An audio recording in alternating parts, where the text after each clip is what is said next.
Assalamualaikum warahmatullahi wabarakatuh. Pertarungan pembalap MotoGP di sirkuit Mandalika telah diawali sesi MotoGP Sprint yang melahap 13 lap. Jorge Martin, sang pemimpin klasemen, berhasil memanfaatkan pole position yang dia dapatkan dan langsung memimpin jalannya balapan. Namun Pecco Bagnaia dari Ducati Lenovo Team yang merupakan pesaing terdekat Martin dalam klasemen kejuaraan mampu melakukan start yang sangat sempurna ketika dia sukses naik ke posisi 2 dari grid keempat setelah mengambil posisi Pedro Acosta dan Marco Bezzecchi dari sisi luar khas Pecco. Dan yang tak kalah meroket adalah juara dunia 8 kali dari Gresini Racing Ducati dengan GP23-nya. Siapa lagi kalau bukan Marc Marquez. Dengan mengawali balapan di grid ke-12, dia langsung nyodok ke posisi 5 pada tikungan pertama di lap pembuka. Kejutan yang lebih dramatis kembali terjadi di lap pembuka, di mana sang pemimpin klasemen yaitu Jorge Martin terjatuh di tikungan 16. Pemimpin balapan pun diambil alih oleh Pecco Bagnaia. Sedangkan Martin mampu melanjutkan balapan dan berjuang lebih keras lagi setelah posisinya drop ke urutan terakhir. Pada lap ketiga, Marco Bezzecchi yang menyandang sponsor tuan rumah yaitu Pertamina, mampu tampil menjanjikan dan sukses mengambil alih posisi kedua dari Pedro Acosta.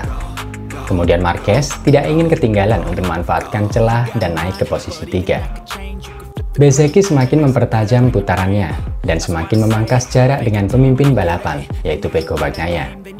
Juara dunia bertahan dari Ducati tersebut nampak lebih berhati-hati di setiap putarannya setelah Martin terjatuh. Ketika balapan menyisakan 7 lap, Bezzecchi semakin siap mendobrak defense sahabatnya dari VR46 Rider Academy, yaitu Pecco Bagnaia, dengan gap yang sangat tipis, yaitu 0,063 detik. Namun sangat disayangkan, roda depan GP23 Bezzecchi terkunci saat melakukan pengereman keras di tikungan, dan hampir menjadi bencana bagi kedua pembalap. Untungnya Bezzecchi masih mampu mengendalikan situasi walaupun harus melebar. Namun dengan terpaksa posisinya harus diambil alih oleh Marquez dan Enea Bastianini. Ketika balapan menyisakan 2 lap, Enea Bastianini yang identik dengan kecepatan fantastisnya di lap-lap akhir, sukses menggusur Marquez untuk turun ke posisi 3. Bahkan Enea semakin beringas di last lap, di mana Enea menempel ketat Pecco hingga di sektor terakhir. Namun, kemenangan masih berpihak pada Pecco Bagnaia, walaupun hanya berjarak 0,107 detik di depan rekan setimnya yaitu Enea Bastianini. Sedangkan Jorge Martin dengan perjuangan heroiknya setelah terbuang ke posisi terakhir harus puas finish di luar zona poin sprint, walaupun dia berhasil comeback dan menutup balapan sprint di posisi ke-10.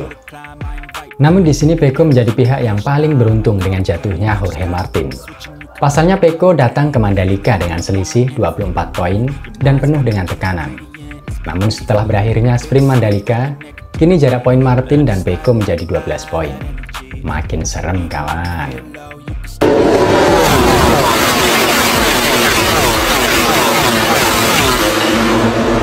Pecco Bagnaia menyelesaikan 2 kali balapan kandangnya di Misano dengan hasil minor, dan kekalahan 24 poin dari pesaing terdekatnya di klasemen kejuaraan, yaitu Jorge Martin.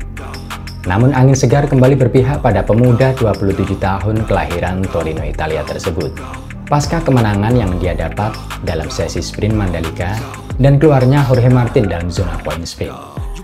Setidaknya Pecco telah mengurangi tekanan yang dia bawa dari Misano ke Mandalika.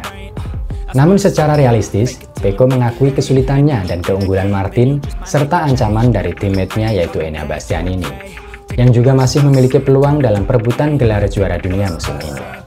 Tapi bagaimanapun Pecco tidak punya pilihan kecuali menyerang dengan fokus dan menambah koleksi poin semaksimal mungkin. Ketika saya tiba di sini, saya hanya berpikir jika semuanya berjalan baik, saya bisa mendapatkan kembali 5 atau 6 poin. Hari ini dalam sekali jalan saya sudah pulih 12. Besok tidak akan seperti itu. Jorge tidak akan melakukan kesalahan yang sama 2 kali. Saya harus tetap berada di jalur dan tidak mengulangi kesalahan seperti sebelumnya. Ketika saya melihat Martin memasuki tikungan itu, saya pikir jika dia menutupnya, dia akan mendapatkan 4 detik dari saya di akhir balapan. Karena dia jauh lebih cepat dari saya. Tapi hari ini panas sekali, suhu di aspal 63 derajat, kondisi terburuk sepanjang sejarah, dan itu tidak mudah. Ketika saya melihatnya terjatuh, saya mulai berpikir untuk menjadi cepat di 3 sektor pertama lintasan, namun lambat di sektor terakhir, untuk mengendalikan situasi, dan itu berhasil. Di sisi lain, Jorge Martin menanggapi komentar Pecco dan menyebut bahwa jatuhnya di tikungan 16 bukanlah kesalahannya, karena secara racing line masih identik dengan Pecco dan pembalap lainnya. Sekarang sangat mudah untuk berbicara ketika saingan Anda telah jatuh. Tapi saya melihat dari helikopter dan garisnya identik dengan miliknya. Saya telah melihat lap lain, garisnya sama. Saya telah berlatih menyalip karena saya berada di posisi ke-10 terakhir dalam beberapa lap. Saya berharap untuk mendapatkan beberapa poin bahkan setelah jatuh. Saya berhasil mengungguli beberapa pembalap, dan jelas disayangkan jika terjatuh dan membuat frustasi. Saya pikir hari ini bisa menjadi hari untuk meningkatkan keunggulan, namun belum seperti itu. Jadi besok akan menjadi peluang lain. Bantahan Martin soal penyebab terjatuhnya di tikungan 16 didasari pemahamannya yang menyebut bahwa ada bagian dari kurva tikungan 16 yang aspalnya tidak memiliki cengkraman. Saya kira ada suatu area yang tidak ada pegangannya, seperti es, dan saya tidak tahu persis di mana letaknya, karena sangat sulit dilihat. Jadi tergantung kita lewat sana atau tidak. Saya terlihat bagus, dan jika kami menemukan garis sempurna di kurva itu agar tidak jatuh, semuanya sempurna. Kemenangan Pecco dalam sesi sprint Mandalika dengan pulihnya 12 poin dari Jorge Martin, memang diakui Pecco lebih ke arah keberuntungan kawan. Pasalnya dia menyadari tak cukup kuat dari Martin. Bahkan strateginya dalam sprint kemungkinan tidak akan dia pakai dalam balapan utama. Tidak mudah untuk menekan dalam kondisi seperti itu. Saya melakukannya di 3 sektor pertama dan kemudian mencoba mengendalikan diri di sektor terakhir. Dan itu adalah strategi yang bagus dalam sprint, tapi besok tidak akan berhasil. Kurva tikungan 16 yang harus dilibas semua pembalap dengan RPM rendah di gigi 2 memang terlihat sangat riskan kawan. Bahkan semua pembalap memiliki potensi sama seperti yang dialami Martin dalam sprint. Namun dalam balapan utama yang lebih panjang, sepertinya strategi akan menjadi pembeda dan akan sangat penting bagaimana pembalap menaklukkan kurva tikungan 16 tersebut sepanjang balapan. Semoga informasi yang saya bagikan bermanfaat dan bisa menemani waktu santai kalian semua. Jangan lupa dukung selalu channel ini kawan dengan cara like, subscribe, share, dan komen.